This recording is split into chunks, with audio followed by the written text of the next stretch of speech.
오늘 말씀의 제목은 땁시다. 운명을 가르는 예배. 여러분, 한 번의 예배가 우리의 인생의 변화를 일으킨 줄 믿으실 바랍니다. 미국에서 어떤 2명의 청년이 야심한 시간에 강도짓 하기 위해서 거리로 나섰어요. 그날따라 사람의 거리가 없어서 강도짓도 못해 먹겠는 거예요.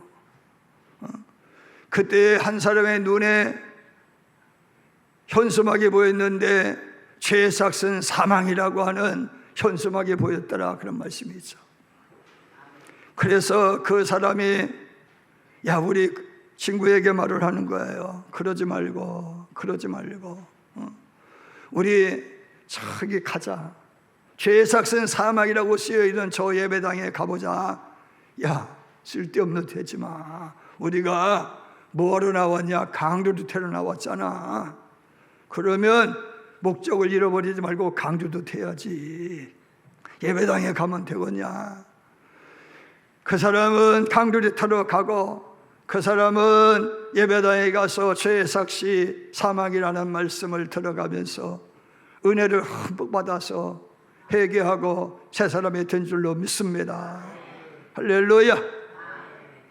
여러분, 예배당으로 간 사람은 미국의 대통령이 되었고, 강도에 들어간 사람은 미국의 대통령 취임식 하는 날, 그 친구가 취임식 하는 날 교도소에서 그 광경을 보게 되었더라 하는 말씀인 거예요.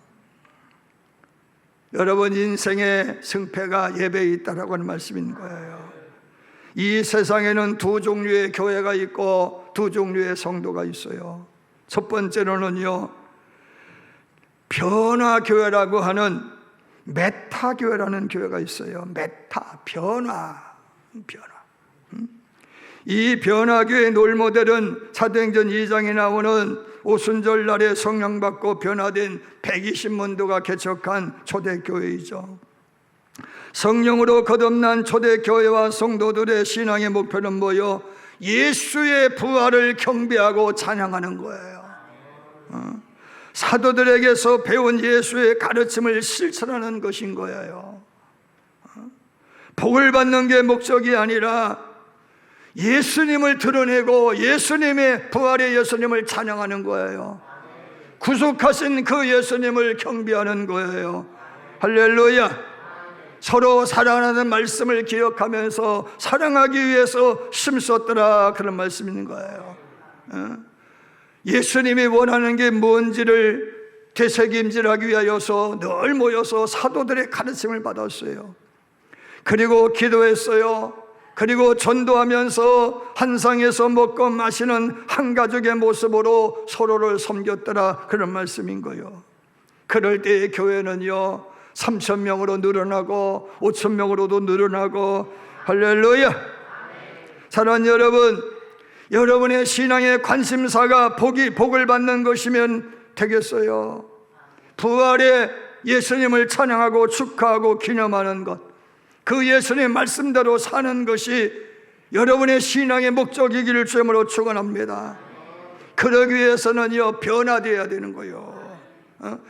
어떤 방법으로 섬길까? 어떻게 하면은 칭찬받을 수 있을까? 어떻게 하면 더 잘 섬길 수 있을까?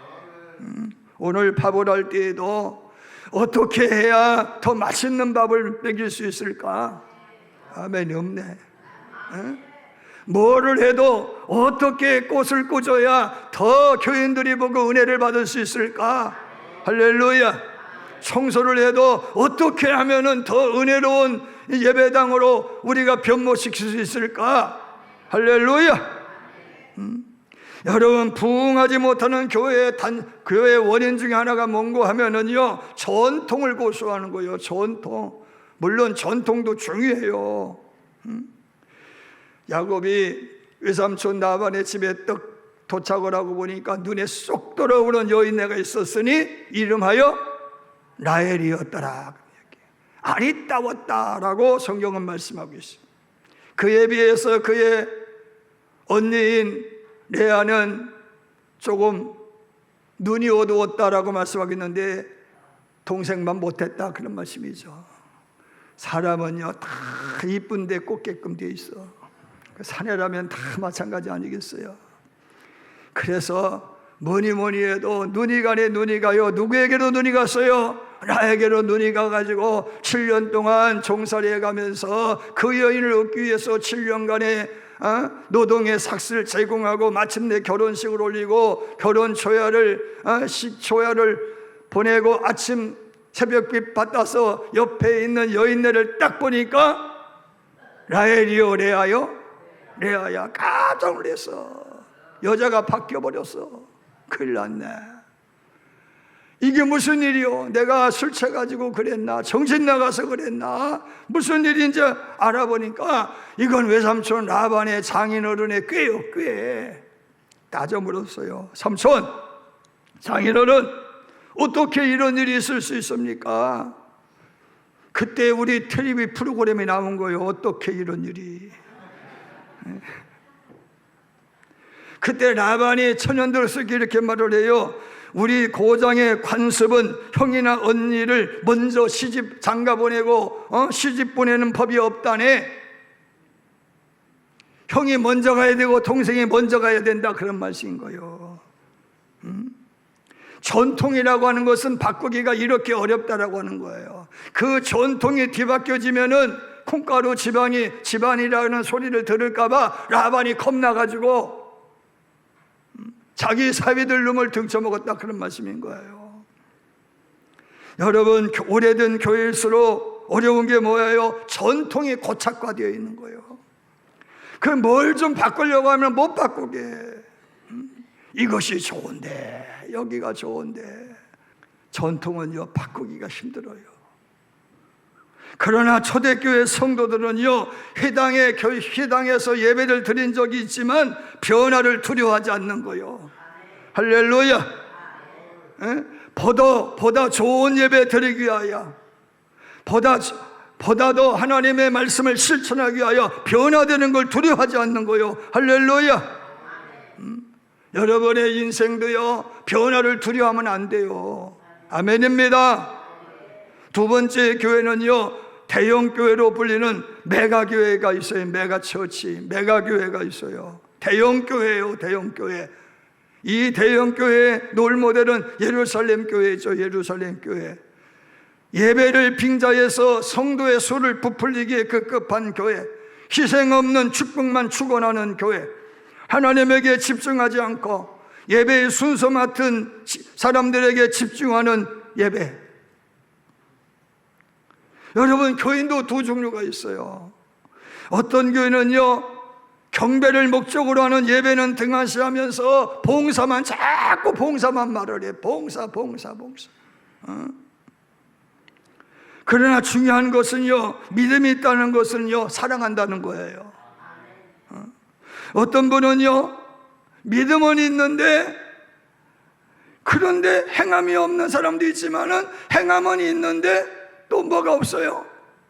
마음속에 믿음이 없는 거예요. 확실한 믿음이 없어. 그냥 취미 생활하듯이 교회 다니는 거야. 여러분, 어떤 것도 다 용납할 수가 없는 거예요. 여러분, 교회는 두 가지가 다 맞아야 돼. 믿음도 있고 행함도 있어야 돼. 할렐루야.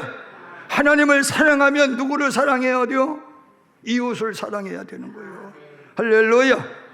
성경이 말하는 예배가 무엇이냐? 갑시다. 하나님의 능력에 항복하는 거라.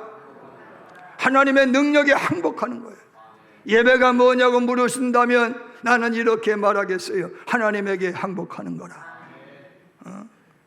여러분, 세상에서는 항복이라는 말과 복종이라는 말을 싫어해요. 항복, 복종, 패배를 의미하는 것이기 때문이죠. 그래서 부모가 아이들을 양육할 때, 야, 너 싸워도 지지 마, 맞지 마, 때려, 내가 책임질게. 이기라고 그러는 거야. 이기라고 그러는 거야. 여러분, 세상에서의 힘은요 패배를 말을 하는 거잖아요. 그러나요 하나님에게만큼은요 지시기 바랍니다. 하나님의 능력에서만큼은 항복하세요. 하나님의 어리석음이 사람의 지혜보다 나아요.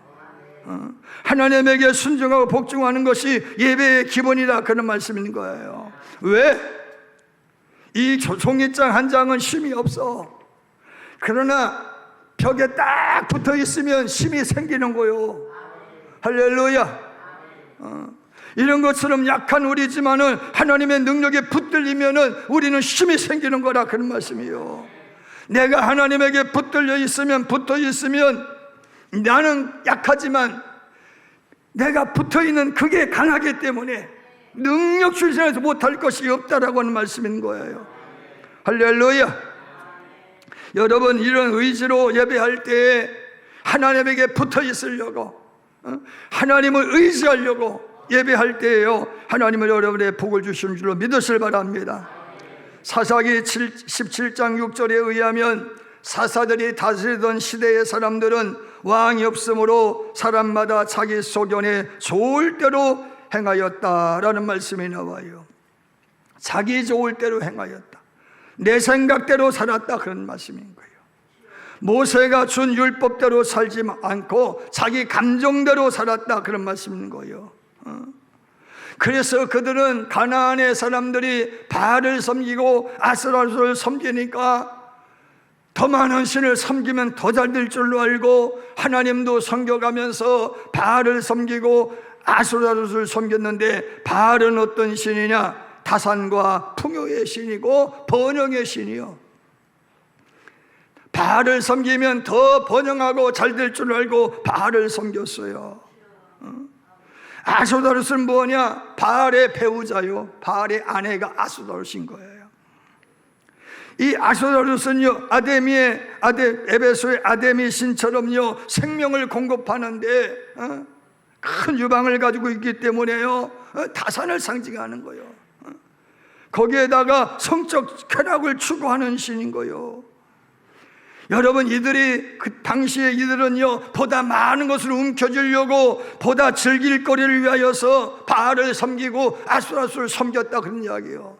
그런데 하나님 거역하면 죽을까봐 하나님도 섬기긴 섬겨. 여러분, 그런데 하나님은요, 두 마음을 품은 사람들을 합당하게 여기지 아니하시거든요. 여러분, 결혼했는데요, 나보다 저 여자가 더 좋다고 겼는지를이야, 그거 여러분 용납할 분 손 좀 들어봐. 결혼했는데 다른 사람, 다른 남정네가 더 멋있고 더 좋다고, 그 사람에게 자꾸 말 붙이고 그 사람과 가까이 하려고 그래. 그러면 우리 장로님도 손 한번 들어보셔. 할렐루야요. 용납이 안 되는 거, 용납이 안 되는 거.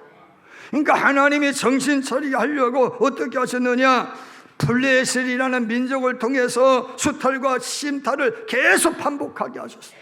미디안을 통하여서 심탈과 수탈을 반복하게 하셨어요.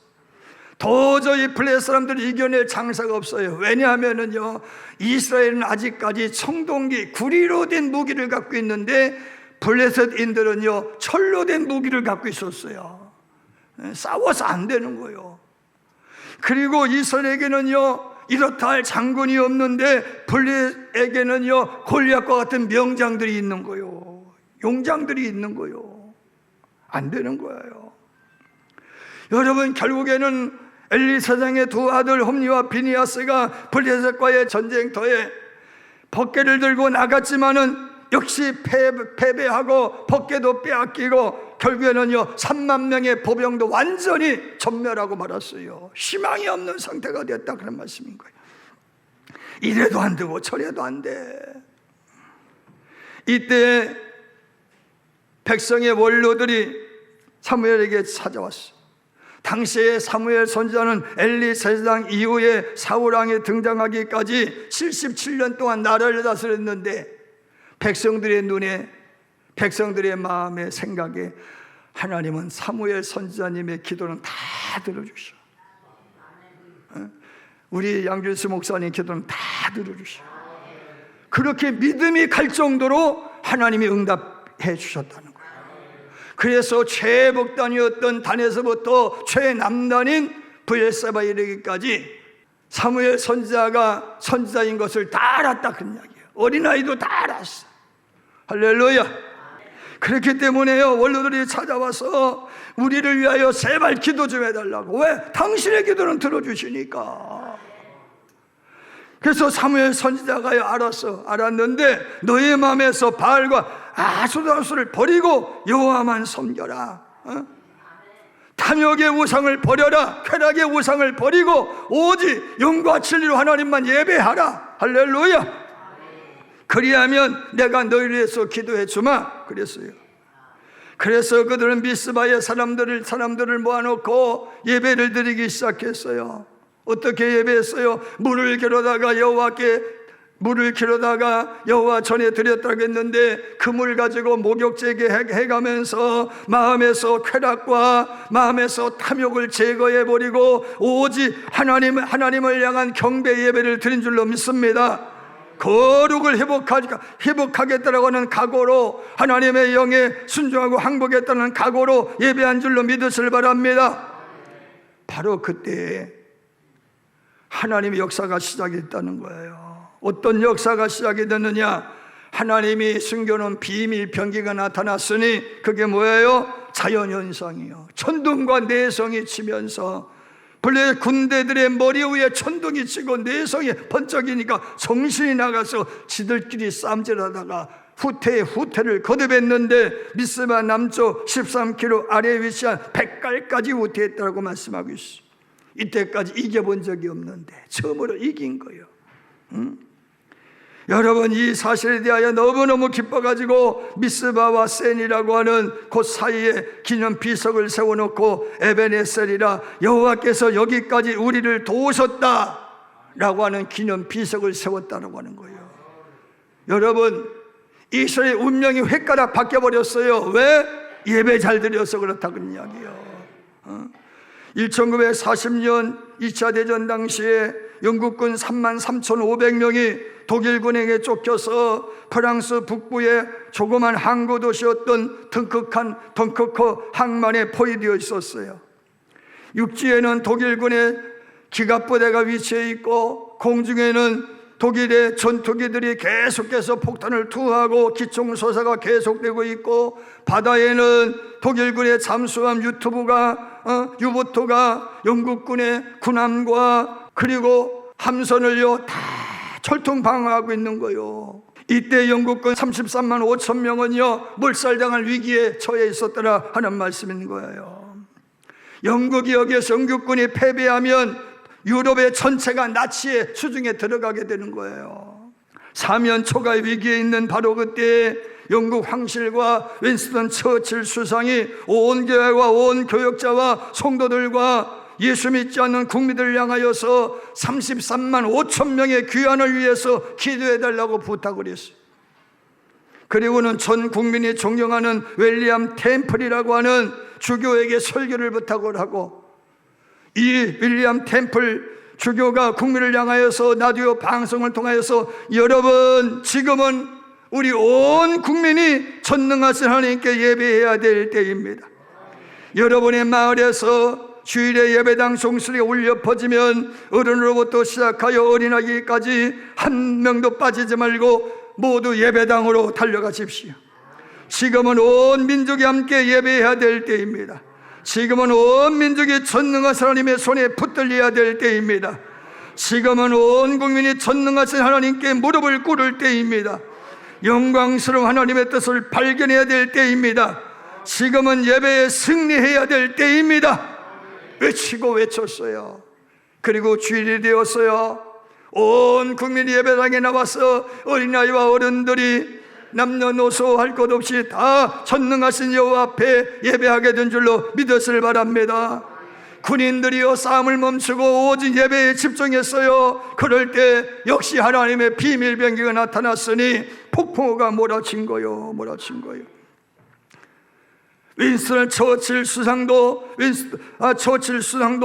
윈스턴 민스터 교회 찬양대 좌석에 맨 앞에 앉아서 하루 종일 금식해가며 기도했어요. 그때 하나님이 숨겨둔 비밀병기 악천후가 몰려들었어요. 거대한 파도 때문에 독일의 유보트가요 활동을 못하는 거예요. 비행기가 뜨질 못해. 전차들이 뻘에 빠져가지고 꼼짝달싹을 못하는 거요. 사랑하는 여러분, 그런데요, 순식간 바람이 불기 시작하더니 영국군이 있는 덩커과 해안에만 폭풍이 싹 그치고 햇빛이 쨍하고 뜬 줄로 믿으시길 바랍니다. 여러분, 이 길을 이용해서 군함은 물론이요, 개인 상선과 보트까지 동원해서 33만 5천 명을 다 철수시켰어요. 아멘입니까? 사랑하는 여러분, 이런 경우에 수를 두고 하신 말씀이 뭐요? 마가복음 9장 29절 말씀, 기도 위에는 이런 다른 것은 이런 유가 나갈 수 없느니라. 하나님에게 항복하라 그런 이야기요. 하나님에게 붙들리면 어떤 일이 일어나는 거요? 하나님의 숨겨진 비밀 병기를 만나게 되는 거요. 길이 없는 곳에 길이 열리고요, 해결의 실마리가 보이지 않는데 해결의 실마리가 보이는 거요. 지혜가 생겨난 줄로 믿으시길 바랍니다. 그렇기 때문에 여러분들은 어떻게 해야 돼요? 하나님께 항복해야 돼요. 하나님께 굴복하는 예배자가 되기를 주님으로 축원합니다. 여러분, 예배가 뭐요? 하나님 활동할 수 있는 장을 열어드리는 거요. 하나님 활동하려면 어느 때 활동하시느냐? 하나님께 예배할 때 활동하신다는 거요. 아멘입니다. 진정한 예배자는 어떤 예배자냐? 하나님을 만나는 사람인 거예요. 제가요, 문경에 살았을 때 문경에서 제일 유명한 곳이 관문이잖아요. 그러면은 관문에서 간양에서 영남으로 관찰사들이 내려가는 겁니다. 오사또들이 내려가는 거죠. 그러면은요, 일반 백성들이 그 사람 만나면은 얼굴 쳐다보면은 어떻게 해야 돼요? 엎드려야 돼요. 그 사람 꼴보기 싫으면은 안 보이는 대로 숨어야 돼요. 절하기 싫으면 어디로 가요? 하늘자라고 하는 다른 수안보로 넘어가는 소록길이 있어요. 그 길로 가는 거예요. 거기 산적도 많아. 왜? 만나면 엎드려야 되는 거예요. 예배도 마찬가지예요. 하나님을 만난 사람은 다 고개를 숙이는 거예요. 할렐루야. 하나님을 만나야 고개가 숙여지고, 예배의 배가 뭐냐? 배자요. 배가 땅에 닿을 정도로 엎어지는 거예요. 하나님 앞에 배가 땅에 닿을 정도로 엎어지는 게 그게 예배인 줄 믿으시길 바랍니다. 아멘. 제가 태화선 기도원에서 목회할 때 청소년 집회 중에 놀라운 경험을 한 적이 있어요.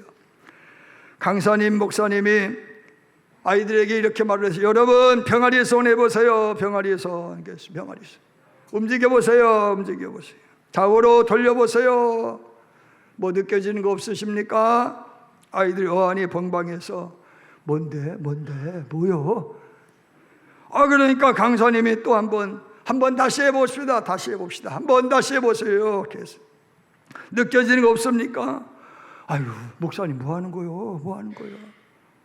그때 목사님이 얘기했어요. 사랑하는 청소년 여러분, 지금 주님이 여러분의 곁에 와 계세요. 말씀이 육신이 되어 오신 예수님이, 그 성령님이 이 자리에 참석하셨어요. 온몸으로 느껴보시기 바랍니다. 다시 한번 우리 병아리 손을 움직여 봅시다. 이곳저곳에서 흐느끼기 시작하는 거야. 눈물에, 감격의 눈물이 흘러요. 나 같은 죄인 살리신 주님의 고마워가 저절로 나와요. 아멘입니다. 세상 유혹 따라가다 모든 것을 다 잃은 나를 반겨주시는 주님의 사랑이 느껴지는 거요. 구원받은 이 기쁨, 세상에서 제일이라 영광의 길 허락하신 내 주 예수 찬양하네. 여러분, 찬양이 저절로 나오는 거요. 아멘입니다. 사랑하는 여러분, 예배는 주님을 느끼는 거예요. 느끼는 거. 오늘 예배 드리러 왔으니 누구를 느끼고 가야 돼요? 예수님 느끼고 가야 돼요. 예수님 만나고 가야 되는 거요. 기도를 통하여서, 찬양을 통하여서, 그리고 말씀을 듣는 중에 울컥하는 게 있든지, 깨달아지는 게 있든지, 뜨거워지는 게 있든지, 각오가 되든지, 결단을 하든지, 뭔가가 있어야 예배 드리고 가는 거지. 오늘 예배 드리고 왔는데 제목이 뭐요? 뭘로? 말씀의 핵심이 뭐요? 뭘로? 누구 만나고 왔어? 아무개 옷을 이쁘게 입고 왔대. 예수님 만나고 가세요. 예수님 만나고 가세요. 육신이 말씀으로 오신 예수님을 만나고 가시라는 거요. 할렐루야. 여러분, 졸음으로 시작해서 축도할 때 깨는 수면제 예배 드리면 안 되잖아요. 시계바늘만 쳐다보다 가는 맥 빠진 예배도 안 돼요. 여러분, 평상시에는요 성경 하는데 꼭 예배 시간, 설교 시간에 성경 보래. 어떤 사람은 조선일보 갖고 와서 쳐다본대요. 여러분, 설교 제목도 몰라, 내용도 몰라, 본문도 몰라, 기억상실증 예배를 드리고 가. 하나님과의, 예수님과의 접촉의 흔적이 없어. 그냥 찬양할 때 기분 좋더라 그러는 거예요. 여러분, 그런 예배는요 맥 빠진 예배인 거예요. 여러분, 예배의 동력선이 끊어지면 멈춰버린 발전소와 같은 거예요. 한국 사회의 전기가 끊기면요 여러분 화장실도 못 가. 요즘에는 다 비대놓고 쓰기 때문에 씻지도 못해. 공장이 멈춰 상하수도도 안 돼, 엘리베이터나 엑스컬레이터도 안 돼, 밥도 못 되지고요. 다 전기가 없어서 밥에 먹으니까 어떻게 밥을 해 먹을 거예요 도대체? 뭐 이거 후 불어가지고 해 먹으려나? 후 부르면 되려나? 보일러도요 못 켜요. 전기 없는 세상 상상할 수 없어요. 교회는요 예배 드리지 않는 교회는 교인이 아니요. 기도를 해도 예배드리고 해요. 예배드리고 해요. 충성해도 예배드리고 해요. 안디옥 교회가 부흥한 이유가 뭐요? 예배부터 드렸다고 이야기해요. 예배부터 드리고. 할렐루야. 예배를 통해서 말씀을 듣고 깨달음을 얻고 가야 될 방향을 발견하고 해야 될 일을 발견하고. 여러분, 그렇게 예배했더니 교회는 부흥되더라 그런 말씀인 거고 인생이 달라지더라 그런 말씀인 거예요. 모쪼록 병원연 새해에는요 성령의 기운으로 운명을 바꾸는 예배자가 되기를 주님으로 축원하고, 정말로 어떻게 예배하면 하나님이 더 좋아하실지에 대한 다음 주일에 말씀드리겠어요. 다 같이 나와서 우리 찬양합니다.